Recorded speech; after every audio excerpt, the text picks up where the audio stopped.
Hello, you absolutely incredible person, you. Thank you so much for joining me again for today's video. Before I say anything else, for those of you who show up on a regular basis, I just wanted to say thank you so much for sticking with me as I transition into my new home.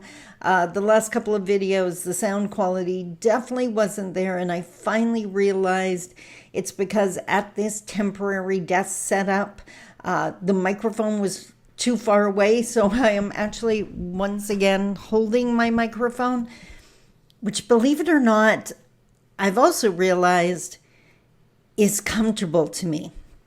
I'm used to being on stage.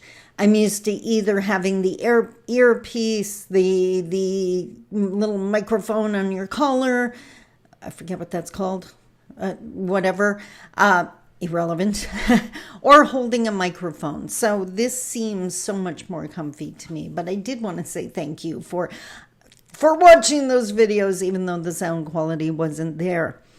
Now, anyone who's followed my career for a while, you've heard me talk about the path. It's actually the name of my third book. It is the path to and through reconciliation. For anyone who's read the book or taken the full day seminar that is based on that book, you know that there are two paths. There is a path that outlines all the work that Indigenous people have to do to prepare for reconciliation, and there's a path for non-Indigenous Canadians and all the work they have to do. If there's one thing I hear on a regular basis, anyone who's read the book or taken the course, they are no longer wondering why reconciliation hasn't happened yet, because they understand they have a lot of work to do as well. So today I kind of wanted to play off that a little bit. And what we're talking about is the path, the experience of an Indigenous person coming to work for your agency or organization, or coming to volunteer on your committee, or coming to be a new member of your friend group. What's going on for them? What can you expect to see, and how can you help? Let's talk about it.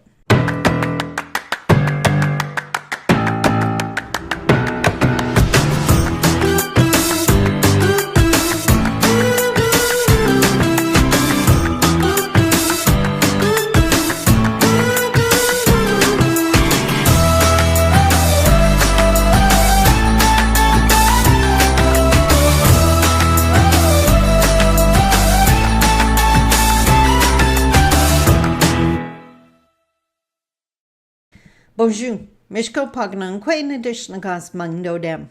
Hi everybody, my name is Sandy Boucher. I'm Red Thunderbolt Woman of the Loon Clan, a proud member of Seine River First Nation in Treaty 3 territory in Northern Ontario. And as I said, I wanted to talk today about the Indigenous path into your organization, your group, your committee, your friend, your community, whatever the case may be. So first step is actually before they show up. What is going on for that quote-unquote Indigenous person? Now, keep in mind, many different Indigenous cultures in Canada, different teachings, different backgrounds. The one thing we have in common, might have another couple others, but one thing we definitely have in common is the oppression and discrimination aimed at the anti-Indigenous racism. So that is felt across the board. The oppression is felt across the board, and the reactions to it you can see in every territory, every province, every community. So that's why I'm lumping it together, because we're talking about oppression today. Not necessarily the oppression they're going to experience in your organization or business, but the reality of their existence within Canadian borders. So even before they applied for that job, or enrolled to try to take a class at college, or decided to join your volleyball team, or whatever the case may be, remember this image, the cat and the bird? You gotta understand, well, there's three natural human reactions to oppression or internalized oppression: violence, acquiescence, and nonviolent resistance. So the violence is the anger. I'm going to come across as rude and in your face because I'm scared stiff you're going to do that to me. That's violence. Acquiescence, you don't tend to see because they're not even walking into your space. For any of those businesses or organizations trying to engage more with Indigenous people and you're wondering why they're not walking in the door, that's the one. And then nonviolent resistance is the people like me who speak up respectfully, assertively, not aggressively, and say, you know what, that really doesn't work for me, or this makes me uncomfortable. The reaction we get to that is incredibly varied. Some people are totally open to hearing from us and want to learn and make adjustments so we're comfortable, and others see us as troublemakers. We're ghosting on the organizations that see us as troublemakers. So before they arrive, because of the cat and bird image, it's survival mechanisms. We have learned from a very young age that non-Indigenous can be dangerous. They can hurt us, whether it's emotionally, physically, spiritually, mentally.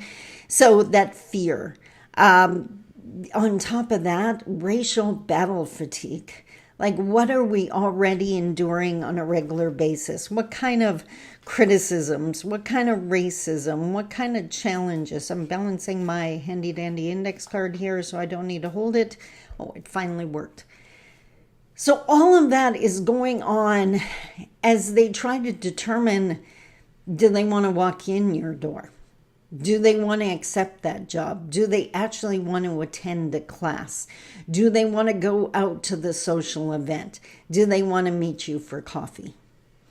So know that if they do, in my personal opinion, I'm thinking that's a huge compliment to you, to your organization, to your social group, to your committee, whatever it is, because they have decided you and what you do and being part of what you do is more important and worth overcoming all of that fear, all of that uncomfortableness. It's daring to show up in front of the cat. I think we can all agree that's huge. So they have walked in the door. Please keep in mind the quote, Indigenous are flowers trying to grow in soil doused in gasoline. And where did that come from? Well, it's a rip off this quote. When a flower doesn't bloom, you fix the environment in which it grows, not the flower. So in Canada, Indigenous people are flowers trying to grow in gasoline. So that's why all of this stuff before they even walk in the door. And then they walk in the door. They make it past those mountains and they walk in the door. I would bet my last buck in that first 5 minutes, hour, even a day, if not longer, they are on high alert. They are looking for the cat. They are trying to determine if this is a safe space for them or not. So I've talked about this before, our wall, our defensive wall, hovering in the middle. If they see things that reassure them, they can bring it down and just be themselves. If they see something that's a potential threat, they're going to slam it up. So they're on high alert. Keep that in mind. If some joke is made in the staff meeting or in the lunchroom, okay, for one, can we all agree those jokes should never be made? But they'll ghost you. They'll be gone if you give them some indication this is not safe space, right? And again, do not judge us for that. Survival mechanisms. It's how we've learned to survive within Canadian borders. So if they are greeted, if the person that greets them has a smile, did they feel welcomed? What they are asking themselves is, do I endure? Can I handle this? If there are bare minimum responses, is there can't really pinpoint that something's wrong, but it sure doesn't feel right. Or they're welcomed, they're encouraged to share, they feel safe. All of that plays into it. So we're going to imagine at this point that whatever happens in that first period of time goes okay. It goes well enough or it goes great for whatever reason they choose to stay. Now there's another point that might happen. Often, and I've seen this happen, and in all of these cases, this is not the fault of the corporation, but if you're not aware of what's going on for that marginalized Indigenous person you just hired, and if you want to keep them on board, you need to be aware of this stuff. So next, often they are given a job assignment or they're given their orientation package. Read this manual, go watch these videos, fill in this form, and they're sent off into their own little cubicle or office and given this work assignment, or in some cases, just start the job, right? Often, that is going to lead to the biggest feeling of abandonment ever. And I'm going to sound really dramatic here for a second just to make a point. Abandoned in enemy territory. They know they're not in their community. They know they're not surrounded by people like them. And they're now feeling incredibly alone. Guess what the reaction is going to be? Anxiety is going through the roof. Fear is going crazy. No one is talking to me again. This could be enough to get them to ghost. If you're losing money, hiring someone's not cheap. Between the marketing and then the interviewing and then the training, you don't want to be losing them after the fact. So you've got to be aware of these things going on. Say they make it through that. Through some fluke, checking in on a regular basis, or they're in a classroom with other people doing orientation so they can chat, whatever the reason, they don't feel alone, they decide to stick it out.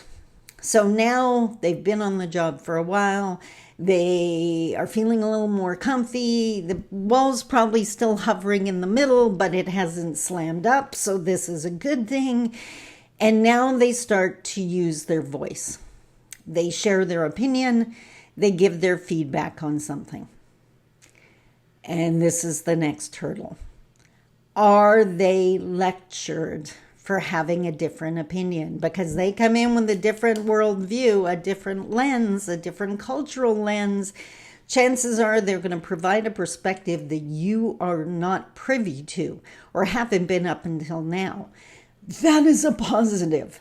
They are not being a troublemaker, even though if you're already developing some product or service and now you're finally hearing this other perspective, it may seem to you like it's going to slow progress, but it might also save you money and guarantee that your product or service is way more successful if you consider their opinion. So are they lectured for offering their opinion? Are they judged for offering their opinion? Do you ask respectful questions to try to understand? Are they allowed to be part of a plan and working on it with you, or is the plan just dictated to them? If they are being tokenized, if you've hired an Indigenous person, so you can say in your stats you've hired an Indigenous person and no one wants to hear their opinion and they're just supposed to do what they're told but look brown while they're doing it, there is a really good chance they're going to leave, and the odds of them returning are slim next to none, and they, unfortunately, will be judged for that. They didn't want the job. They were too lazy. They couldn't handle it. Why should they have to? Would you work in somewhere that is so absolutely uncomfortable? Then why do we expect them to? Remember the two-row wampum? Reconciliation is learning how to swim in the water between the lanes, learning how to do this together, and that no longer means that we just endure how mainstream wants to do things. We want to work with you. We're just not willing to pay that high of a price again.